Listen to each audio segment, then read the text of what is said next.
নংপো থেকে গাড়ি এগিয়ে চলল। প্রথমে চোখে পড়ে শালবন। মাঝে মাঝে দেখা যাচ্ছে একটা পাহাড়ি নদী।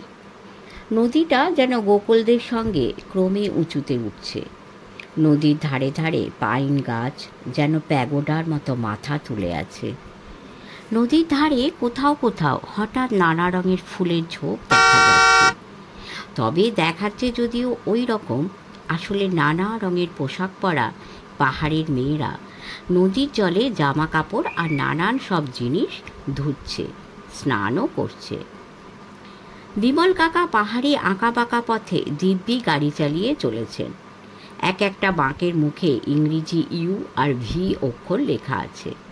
তার নিচে লাল অক্ষরে ইংরেজি কষান শব্দটি লেখা আছে। প্রত্যেকটি বিপজ্জনক মোড়ের পরেই লেখা ভেসে উঠছে থ্যাংক ইউ। কোথাও কোথাও বোর্ডে লেখা থাকছে beware, better late than never.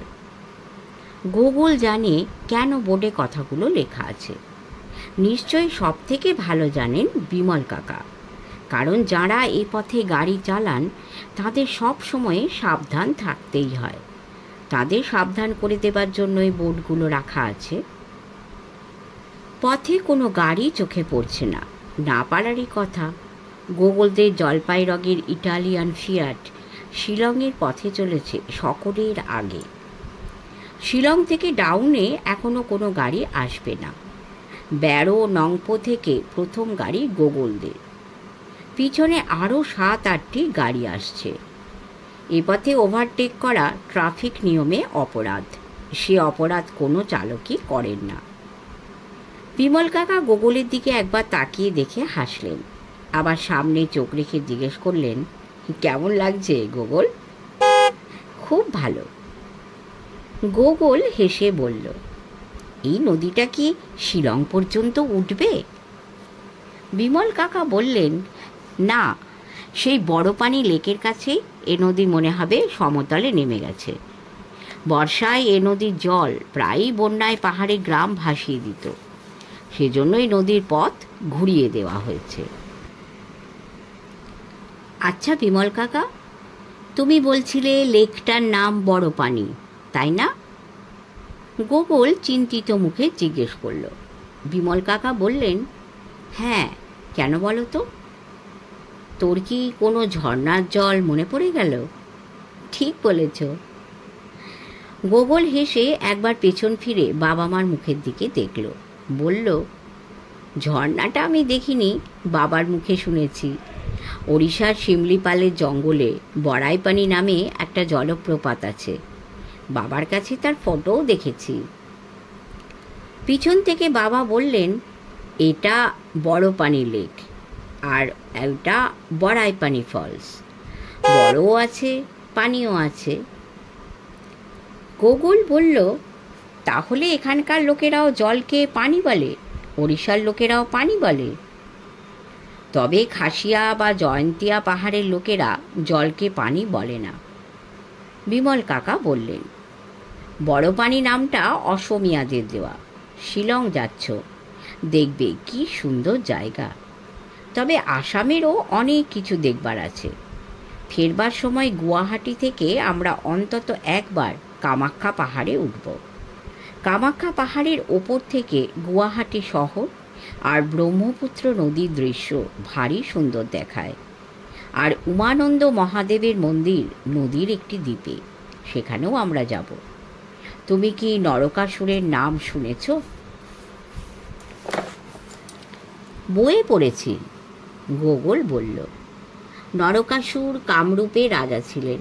পরে গুয়াহাটিতে নরকাসুর তার রাজধানী করেন। কৃষ্ণ তাকে বধ করেছিলেন। বিমল কাকা বললেন, চমৎকার। তবে নরকাসুর ছিলেন প্রাগৈতিহাসিক যুগের রাজা। আসামের অহোম রাজাদের ঐতিহ্য খুব প্রাচীন। পরে সেসব পড়বি। এবার সামনে দেখ বড় পানি লেক। গোগল সামনে তাকিয়ে দেখল সমুদ্রের মতো বিশাল হ্রদ। গাড়ি এখন অনেকটা যেন সমতলের পথে চলেছে, কিন্তু বড় পানির ওপারেই দুটো পাহাড়ের উঁচু চূড়া দেখা যাচ্ছে। বিমল কাকা সেদিকে দেখিয়ে বললেন, ওই যে দেখছিস দুই পাহাড়ের চূড়া, ওই দুটো পাহাড়ের মাঝখানে শিলংকে বলা যায় একটা অধিকতকা, মালভূমিও বলা যায়, ভ্যালি বলা যায় কি না জানি না। তুই তো আরও ছেলেবেলায় কাশ্মীরে গিয়েছিলি, সেখানে পহেলগামে গিয়ে কী কাণ্ড বাঁধিয়েছিলি সে কথা কি তোর মনে আছে? গোবর লজ্জা পেয়ে হেসে বলল, সেই ইঁদুরের খুটখুট শব্দ?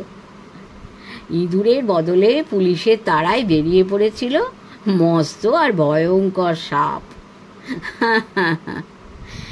ধরা পড়েছিল ব্যাংক ডাকাতের দল।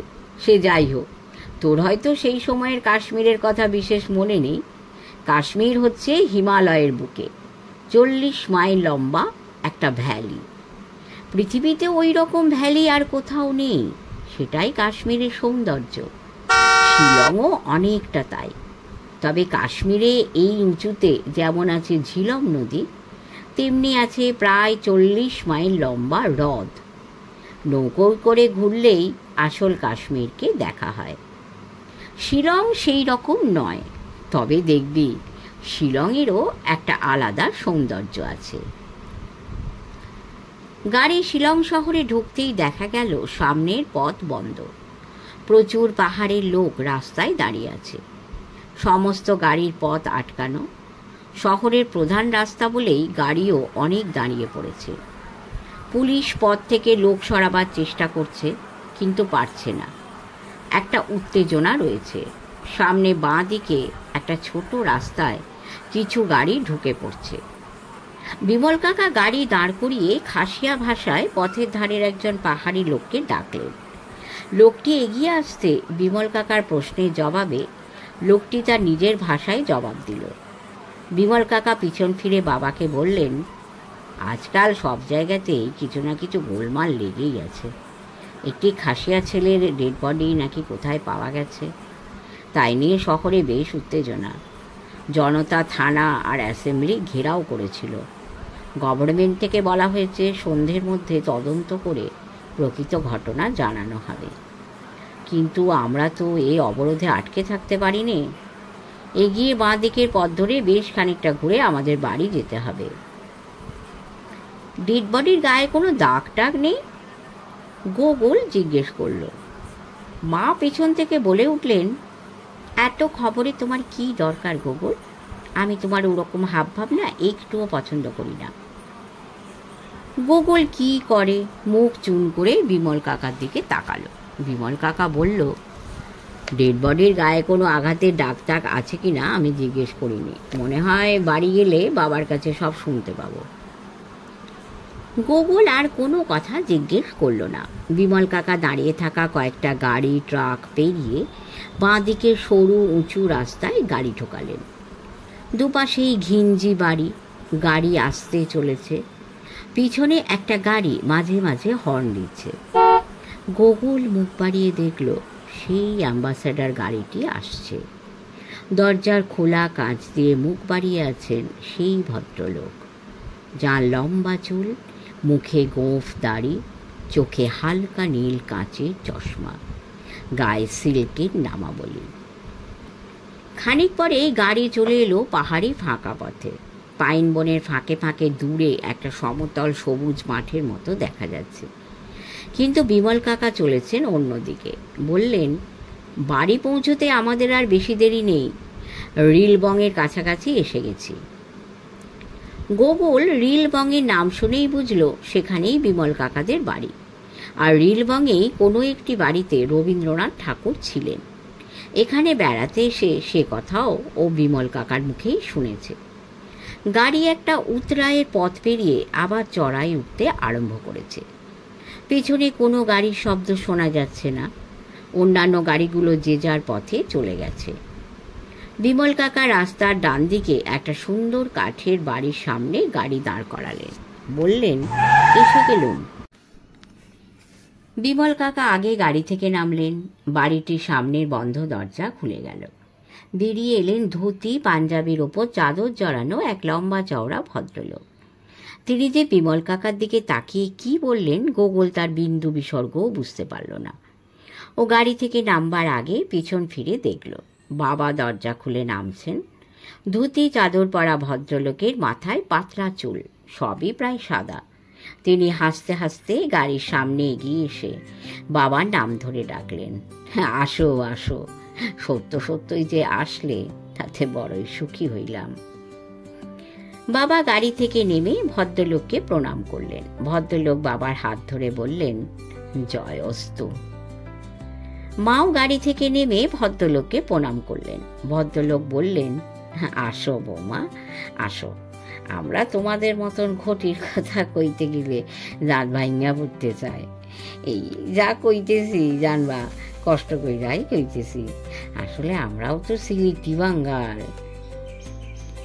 ভদ্রলোকের উচ্চারণ অনেকটা গলার টাকরা থেকে ক্ষয়ের মতো শোনাচ্ছে। গোগল অনুমান করছে এই ভদ্রলোকই বিমল কাকার বাবা। এবার ঘরের ভেতর থেকে হাসতে হাসতে বেরিয়ে এলেন একজন লাল পাড় শাড়ি, মাথায় ঘোমটা দেওয়া মহিলা। তার কপালে সিঁদুর, মাথার ঘোমটার বাইরে কপালের সামনের চুল সাদা, সাদা সিঁথেই সিঁদুর। মহিলার বয়স কম নয়। তাকে দেখে বাবা আবার প্রণাম করলেন। মাও প্রণাম করলেন। তিনি মায়ের হাত ধরে ঘরে নিয়ে যেতে যেতে বললেন, রাস্তায় কেন, ঘরের মধ্যে আসো। কি হলো গোগল, তুমি গাড়ি থেকে নামবে না? বিমল কাকা অবাক হয়ে জিজ্ঞেস করলেন। গোগল তাড়াতাড়ি গাড়ির দরজা খুলে নেমে এলো। বাড়িটার দিকে দেখলো। বিমল কাকা বললেন, রাস্তার ধারে আমাদের সামনের ঘরটা হলো দোতলা। রাস্তার লেভেলে কাঠের মেঝে, পাহাড়ের গায়ে। নিচে হলো একতলা, সবটাই কাঠের। নিচে নামা দুটো সিঁড়ি আছে, একটা এই দিকে রাস্তা থেকেই নেমে যাওয়া যায়, আরেকটা দোতলার ভেতরের ঘরে সিঁড়ি আছে।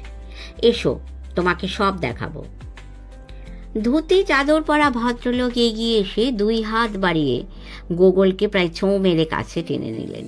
চিৎকার করে বললেন, এই দেখো দেখো, আমার বড় অতীত বাইরে রয়েছে, ছি ছি ছি। তিনি গোগলকে হাত ধরে ঘরের মধ্যে নিয়ে গেলেন। বললেন, আমার এই সন্ধ্যার নাতিটিরে বাইরে রেখে দিয়েছিলাম। আমি তো ভাবি সে গেল কোনঠায়, দেখি সে বিমলের লগে গল্প করতেছে। তিনি গোগলকে এগিয়ে দিলেন বিমল কাকার মায়ের কাছে। গোগল বাবা মার মতোই বিমল কাকার বাবা আর মাকে প্রণাম করল। বিমল কাকার বাবা নিচু হয়ে গোগলকে জড়িয়ে ধরে বললেন, আহা হা, বাবা মায়ের কাছে কি সুন্দর শিক্ষা পাইছে, কত সহবত জানে। বিমল কাকার মা গোগলকে গায়ের কাছে টেনে নিলেন। তার মুখে পান ছিল আর সুন্দর জর্দার গন্ধ বেরোচ্ছিল। বললেন, আমি বিমল কাকার মা, তোমার ঠাকুরমা, বুঝলা? গোগল ঘাড় কাত করে জানালো, বুঝেছে। ওর মনে পড়ল মা ওকে গতকাল ঘরে রাত্রেই বলে দিয়েছিলেন ও যেন বিমল কাকার বাবা মাকে ঠাকুরদা আর ঠাকুরমা বলে ডাকে। ঘরে ঢুকলো প্রায় মেম সাহেবের মতো দেখতে একটা বড় মেয়ে। তার দু হাতে দুটো সুটকেস। দুটো সুটকেসই গোগলদের। যেমন ফর্সা তেমনি সুন্দর দেখতে মেয়েটি। কেবল তার নাকটা একটু বোঁচা, গালের হনু দুটো সামান্য উঁচু। সে ফ্রক পরলেও তার উপরে একটা পাতলা চাদর পৈতের মতো বগলের তলা দিয়ে জড়ানো, পায়ে হিল তলা জুতো। তার বয়স সময়ের থেকে কম। গোগলের প্রাইভেট পড়ানোর আন্টির মতো বয়স হবে। গাল দুটো তার টকটকে লাল। সে গোগলের দিকে তাকিয়ে হাসল। ঠাকুরমা তাকে লুমলেন বলে ডাকলেন, কিন্তু তারপরে যে কি বললেন আর কিছুই বোঝা গেল না। গোগল বুঝতে পারল লুমলিন এই পাহাড়ের মেয়ে। সে ঠাকুরমার কথা শুনে ঘাড় ঝাঁকিয়ে সামনে দরজার পর্দা সরিয়ে ভেতরে ঢুকে গেল। এ ঘরে হাঁটলেই বোঝা যায়, ধূপ ধূপ শব্দ হয়। গোটা ঘরটার বেশিরভাগ জুড়ে মোটা কার্পেট পাতা। রাস্তার দিকে দুটো জানলার পর্দা ঢাকা। ঘরের মধ্যে সুন্দর সোফা সেট আর সেন্টার টেবিলে মোটা কাঁচ পাতা রয়েছে। তিন দিকে কাঠের দেওয়ালে রয়েছে পর্দা ঢাকা তিনটি দরজা, তার মানে তিন দিকেই ঘর। কাঠের দেওয়ালে মাঝে মাঝে রয়েছে কাঠের থাম। সেই সব থামে নানা রকম কারুকাজ করা। দেওয়ালের রং কাঠের স্বাভাবিক রং, কিন্তু চকচক করছে। বাইরে গাড়ি স্টার্ট করার শব্দ হলো। গোগল বাইরে দরজার সামনে রাস্তার দিকে দেখল। বিমল কাকা গাড়ির ইঞ্জিন চালিয়ে বললেন, আমি গাড়িটা গ্যারেজে রেখে আসছি। বিমল কাকার গাড়িটা সবে চলতে আরম্ভ করেছিল, তখনই সেই অ্যাম্বাসেডর গাড়িটা তার গাড়ির সামনে এসে দাঁড়ালো। সেই ধূসর রঙের গাড়িটা। গাড়িটার কালো রঙের কাঁচ নামানোর পরেই দেখা গেল সেই দুই ভদ্রলোককে। একজন ধূসর গোঁপদাড়িওয়ালা, হালকা নীল চশমা চোখে, গায়ে গেরুয়া সিল্কের নামাবলী, আর একজনের পরনে নীল স্যুট, মস্ত গোঁপ, চোখে কালো চশমা। সিল্কের নামাবলী গায়ে লোকটি গোগলের দিকে একবার তাকিয়ে দেখলেন। ড্রাইভার তখন বিমল কাকাকে কিছু জিজ্ঞেস করছিল। তারপর মাথা ঝাঁকিয়ে ধূসর অ্যাম্বাসেডর বিমল কাকার গাড়ি ছাড়িয়ে বাঁ দিকে মোড় নিয়ে চলে গেল। গোগল দেখল বিমল কাকা অবাক হয়ে গাড়িটার পেছন দিকে তাকিয়ে আছেন। তারপর নিজের গাড়ি চালিয়ে নিয়ে সামনে খানিকটা গিয়ে ডান দিকে ঘুরলেন। এই কাঠের বাড়ির লাগোয়ায় কাঠের মেঝের গ্যারাজে গাড়ি ঢুকিয়ে দিলেন। ফিরেও এলেন তাড়াতাড়ি। গোগলের মনে তখন খুব কৌতূহল অ্যাম্বাসেডরের ড্রাইভারের কথা শোনবার জন্য। বিমল কাকা কাছে আসছে গোগল জিজ্ঞেস করল, অ্যাম্বাসেডরের ড্রাইভার তোমাকে কি জিজ্ঞেস করছিল? ওরা একটা জায়গার খোঁজ করছে। জায়গাটার নাম রিয়া সামথিয়া, আমাদের এখান থেকে একেবারে অন্য দিকে। আমি ওদের বললুম, আপনারা যেদিক দিয়ে এসেছেন সেই দিকেই ইংরেজ বাজারের কাছে গিয়ে কাউকে জিজ্ঞেস করলেই রিয়া সামথিয়ার রাস্তা দেখিয়ে দেবে। অথচ ফিরে না গিয়ে ওরা অন্য দিকে চলে গেল। ব্যাপারটা কিছু বুঝতে পারলুম না। ড্রাইভারটা কি বাঙালি? না না, বাঙালি না। তুমি চেহারা দেখে বুঝতে পারলে না লোকটা পাহাড়ের দেশের লোক? তবে গাড়ির মধ্যে যে দুজন বসেছিলেন তার মধ্যে স্যুট পরা ভদ্রলোক আমার সঙ্গে বাংলায় কথা বললেন। চলো, হঠাৎ একটু ঠান্ডা হাওয়া দিচ্ছে, ভেতরে যাই। গোকুল বিমল কাকার সঙ্গে ঘরের ভেতর ঢুকলো। বিমল কাকা ওকে গোটা বাড়িটা ঘুরিয়ে দেখালেন। 4টে শোবার ঘর ছাড়া একটা বড় খাবার ঘর আছে, আর খুব ছোট একটা কুঠুরিতে রয়েছে গৃহদেবতা, নারায়ণের মূর্তি ও শিলা, সেই সঙ্গে অন্যান্য দেবদেবীর পট। প্রত্যেকটা শোবার ঘর থেকেই জানালা দিয়ে শিলং শহরের নানা দিকের সুন্দর দৃশ্য দেখা যায়।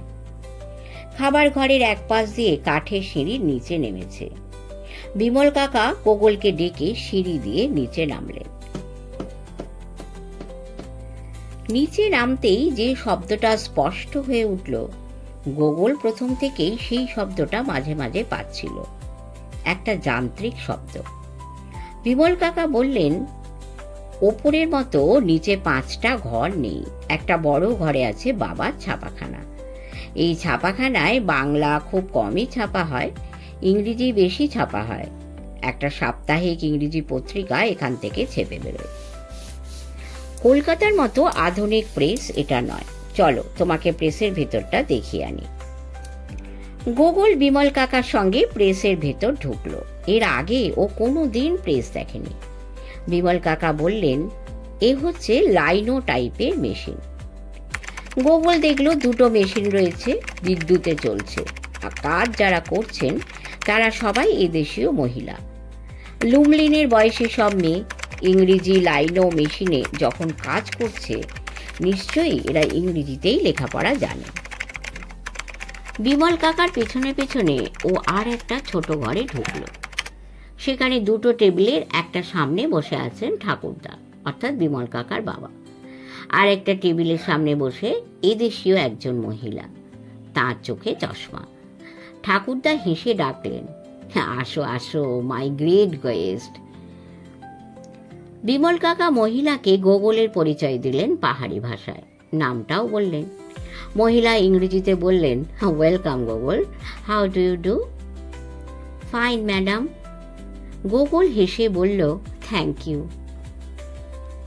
গোগল বিমল কাকার সঙ্গে অফিস ঘর থেকে বেরিয়ে আবার প্রেসের মেশিন ঘরে এলো।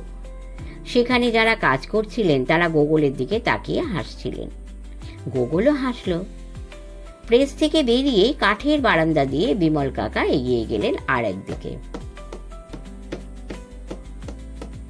বারান্দার নিচে ফুটে আছে বাগান। এখানে রয়েছে চন্দ্রমল্লিকা। বিমল কাকা একটি ঘরের সামনে দাঁড়ালেন।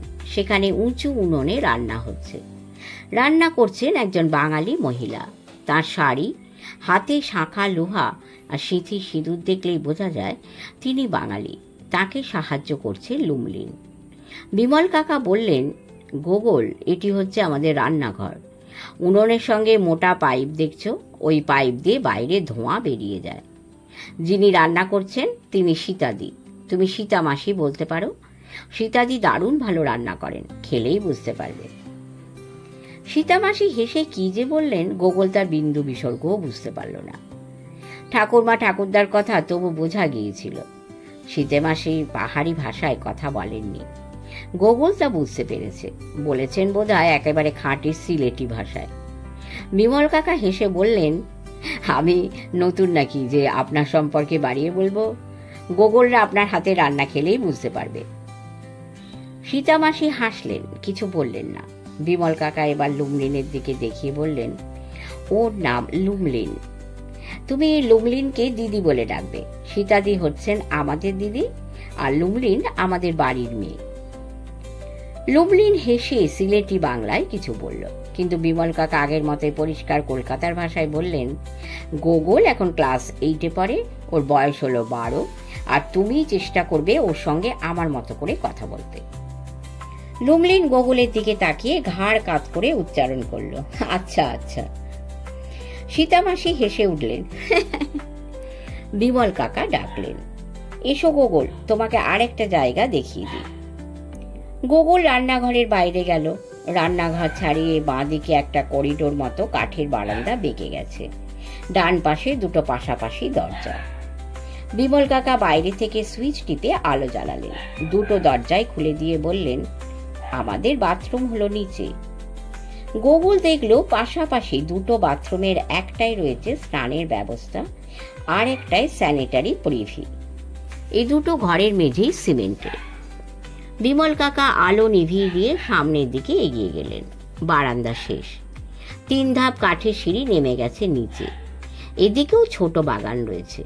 বাগানের মাঝখানে শক্ত মাটির ছোট উঠোনে দুটো বেতের চেয়ারের একটিতে বসেছিল একটি মেয়ে। বয়স তার বড় জোর 10 হতে পারে। রং তার খুব ফর্সা নয়। চোখ দুটো বেশ বড়, নাকটিও চোখা। মাথার কোঁকড়ানো চুলগুলো যেন কিলবিলে সাপের মতো ঘাড়ে কপালে ছড়িয়ে পড়েছে। একটি নীল স্কার্টের ওপরে গোলাপি রঙের জামা। বিমল কাকা আর গোগলকে আসতে দেখেও সে অন্যদিকে মুখ ঘুরিয়ে রইল, যেন গোগলদের দেখতেই পাইনি, বা কাঠের বারান্দায় জুতোর শব্দও পাইনি। গোগল বিমল কাকার মুখের দিকে তাকালো। বিমল কাকার মুখে টেপা হাসি। তিনি মুখ ফেরানো বেতের চেয়ারে বসা মেয়েটির দিকে তাকিয়ে অবাক স্বরে বললেন, তাই তো ভাবছি এ বাড়ির মালকাইন কোথায় গেলেন? তিনি পেছনের বাগানে এসে বসে আছেন। জবাবে চেয়ারে মুখ ফিরিয়ে বসা মেয়েটি তার বাঁ হাত বাড়িয়ে সব আঙুল চেপে কেবল কোড়ে আঙুলটি নেড়ে দেখালো, তার মানে আড়ি। গোগল এটা ভালোই জানে। বিমল কাকা আরো অবাক হয়ে জিজ্ঞেস করলেন, কেন কেন আড়ি কেন? আমি কি দোষ করলুম? মেয়েটা ওর এক মাথা কালো আর কোঁকড়া চুল নিয়ে সজোরে মাথা নাড়ল, যার মানে বোধহয় কেন আড়ি তাও বলতে চায় না। বিমল কাকা গোগলের দিকে তাকিয়ে মুচকি হেসে চোখ টিপে ইশারা করলেন। ওর একটা হাত ধরে নিচে নেমে চেয়ারের পাশ দিয়ে একেবারে মেয়েটির মুখোমুখি দাঁড়ালেন। মেয়েটি তৎক্ষণাৎ উল্টো দিকে মুখ ফিরিয়ে নিল। বিমল কাকা বললেন, চুমকি, কে এসেছে আমার সঙ্গে একবার দেখবি নে? চুমকি মাথা নাড়ল। বিমল কাকা এবার গোগলের হাত ছেড়ে চুমকির ঘাড়ে হাত দিলেন। ছি চুমকি, গোগল তাহলে কি ভাববে? ভাববে দময়ন্তী ভট্টাচার্য একটা গেঁয়ো মেয়ে। ভাবুক গে, তা বলে তো আর আমার নাম চুমকি নয়, আমার নাম ঝুমকি। ও ঘাড়ে একটা ঝটকা দিল, আর ওর কোঁকড়ানো চুলের ঝাপটা লাগলো কপালে ও ঘাড়ে। বিমল কাকা হেসে গোগলের দিকে তাকিয়ে আবার একবার চোখের ইশারা করলেন। বললেন, আচ্ছা, চুমকি না হয়ে নামটা না হয় ঝুমকি হলো, কিন্তু আমি দোষটা কি করলুম যে তুই এরকম মেজাজ দেখাচ্ছিস? আমি তো কিছু বুঝতে পারছি না। গোগল, তুমি কিছু বুঝতে পারছো? গোগল কি করে বুঝবে? ঝুমকি এবার ঠোঁট ফুলিয়ে ঝংকার দিয়ে বলল, ওকে কি বলে দিয়েছিলাম আজ আমি রিলবংয়ের প্রথম কালভার্টের কাছে অপেক্ষা করব? আমি কতবার হাত দেখালো, কারো সেদিকে নজরই নেই। তবে আমি বা কাউকে কেন দেখতে পাবো? ঝুমকির গলাটা ধরে এলো, চোখ দুটো ছলছল করে উঠল। বিমল কাকা মা কালীর মতো জিভ কেটে বললেন, ইস, ছি ছি ছি, এমন ভুলের ক্ষমা নেই। কিন্তু আশ্চর্য ব্যাপার, আমি তোকে দেখতে পেলুম না কেন? গোগল, তুমি তোমার বাঁ দিকে বসেছিলে, তুমি দেখেছিলে? কি করে দেখবে? ঝুমকি প্রায় কাঁচো কাঁচো স্বরে মুখ ঝামটা দেবার চেষ্টা করলো। নিজেরাই তো কেবল কথা বলতে বলতে মশগুল ছিলে, আমার হাত নাড়া কে দেখবে? গোকুলের আর জবাব দেয়া হলো না। বিমল কাকা ঝুমকির মাথায় হাত রেখে বললেন, লক্ষ্মীটি, রাগ করিস নে, আমার সত্যি ভুল হয়ে গেছে। এবার বুড়ো আঙুলটা ঠেকিয়ে দে মা, নইলে এমন গলা ছেড়ে কাঁদবো, তখন কিন্তু আর সামলাতে পারবি না।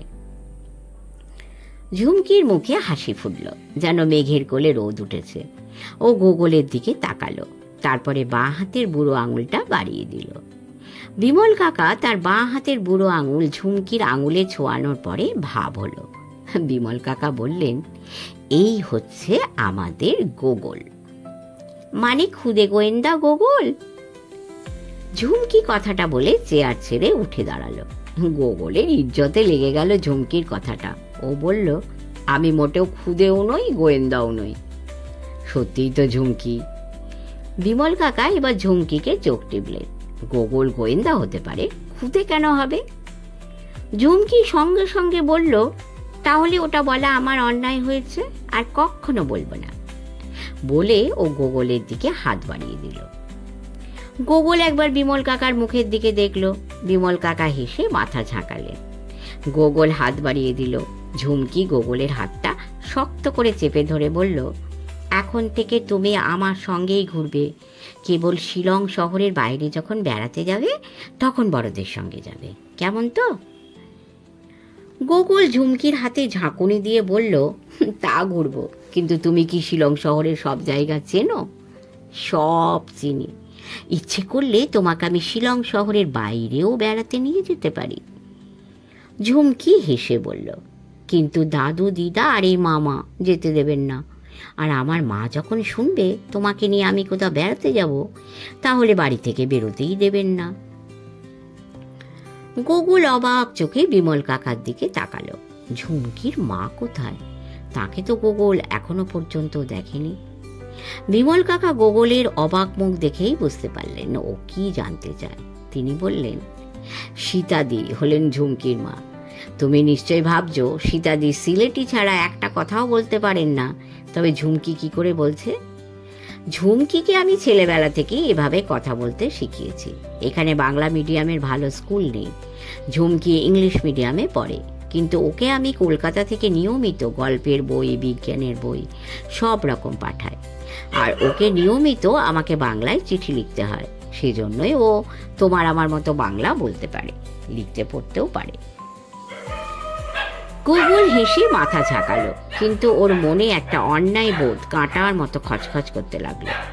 কারণ ও ভেবেছিল সীতামাসি বিমল কাকাদের বাড়িতে রান্নার কাজ করেন। এখন ঝুমকিকে দেখে, ওর কথা শুনে ও বুঝলো ও ভুল ভেবেছে। এরকম ভাবাটা অন্যায়। সীতামাসি আসলে বিমল কাকার দিদি। ঝুমকি তখনও গোগলের হাত ছাড়েনি। বিমল কাকাকে জিজ্ঞেস করলো, মামা, আমি কি এখন গোগলকে সেই বাড়িটা দেখিয়ে আনবো? শিলংয়ে এসে যে বাড়িতে রবীন্দ্রনাথ ছিলেন? পাগলি মেয়ে, গোগল এখন স্নান করবে, তারপরে খেতে বসবে, খেয়ে বিশ্রাম করে বিকেলে গোগলকে নিয়ে সেই বাড়িটা দেখাতে যাবে। কিন্তু আজ যেন আর কোথাও যাস নে। আজ আসবার সময় দেখলুম শহরে একটা গোলমাল চলছে। একটা ছেলের ডেড বডি নাকি পাওয়া গেছে। তাই নিয়ে সবাই বেশ উত্তেজিত হয়ে আছে। ঝুমকি গোগলের হাত ছেড়ে দিয়ে চোখ বড় বড় করে বলল, ও, তুমি সব খবর তাহলে পাওনি? দাদুকে কিছু জিজ্ঞেস করনি? জিজ্ঞেস করবার সময় পেলুম কোথায়? তুই নিশ্চয় সব খবর রাখিস। ঝুমকি লজ্জা পেয়ে হেসে গোগলের দিকে একবার দেখল, বলল, আমি আবার কি খবর রাখবো? আমাকে লুমলিন দিদি সব কথা বলেছে। যে ছেলেটা মারা গেছে ওর নাম সুমর। সুমরের বাবা একটা সিনেমা হলের মালিক। কিন্তু হলে কি হবে, সুমরের বাবা তো সিনেমা হল চালায় না, চালায় একজন মারোয়ারি। আর সুমরের বাবাকে মাসে 5,000 টাকা দেয় সেই মারোয়ারি। সিনেমা হলের লাইসেন্সটা সুমরের বাবার নামে। সুমরের এক কাকা নাকি সুমরের বাবার সঙ্গে টাকার ভাগ নিয়ে ঝগড়া করেছে। সবাই বলছে সেই নাকি সুমরকে। বিমল কথা সব কথা শোনবার আগে গম্ভীর মুখে বললেন, থাক থাক, তোকে আর কিছু বলতে হবে না। এসব বড়দের ব্যাপারে ছোটদের মাথা গলাতে নেই। তোকে বলেছি না তুই ওই লুমলিনের মুখে শিলংয়ের সব পাড়ার গল্প শুনবি নে। কিন্তু মামা, আমি তো লুমলিন দিদির সঙ্গে মোটেই আজে বাজে গল্প করি নে। ঝুমকি খুবই আগ্রহ ভরে বলল, এই ঘটনাটা যে অন্য রকম। কাল সন্ধেবেলা সুমরের মারা যাওয়ার কথা শোনা যায়। তারপরে নাকি কলকাতায় খবর দেওয়া হয়েছে প্রাইভেট গোয়েন্দাকে। কলকাতার গোয়েন্দায় সুমরের ব্যাপারে তদন্ত করবেন। সেই গোয়েন্দাটার নাকি আজই শিলংয়ে আসার কথা। বিমল কাকা হেসে বললেন, তুই কি ভেবেছিস গোগল সেই গোয়েন্দা? সুমরের মারা যাওয়া নিয়ে তদন্ত করতে এসেছে? দেখ তুই যেন কি। ঝুমকি লজ্জা পেয়ে হাসলো, গোগলের দিকে তাকিয়ে দেখলো। আমি কি তাই বলেছি নাকি? যে মারওয়ারি ভদ্রলোক সিনেমা হল চালান তিনি নাকি কলকাতা থেকে প্রাইভেট গোয়েন্দা আনাচ্ছেন। আচ্ছা আচ্ছা, ওসব এখন থাক, চল চান টান করে সবাই খেতে বসবো, খুব খিদে পেয়েছে। গোগলেরও মনে হলো সত্যি খিদে পেয়েছে। ও আর দাঁড়াতে চাইল না, ঝুমকি আর বিমল কাকার সঙ্গে বাড়ির ভেতর ঢুকলো। শেষ হলো বিদেশি গাড়িতে বিপদ দ্বিতীয় পর্ব। সবাই পাশে থাকবেন, সাবস্ক্রাইব করবেন, লাইক শেয়ার এবং কমেন্ট করবেন। অনেক অনেক ভালো থাকবেন। নমস্কার।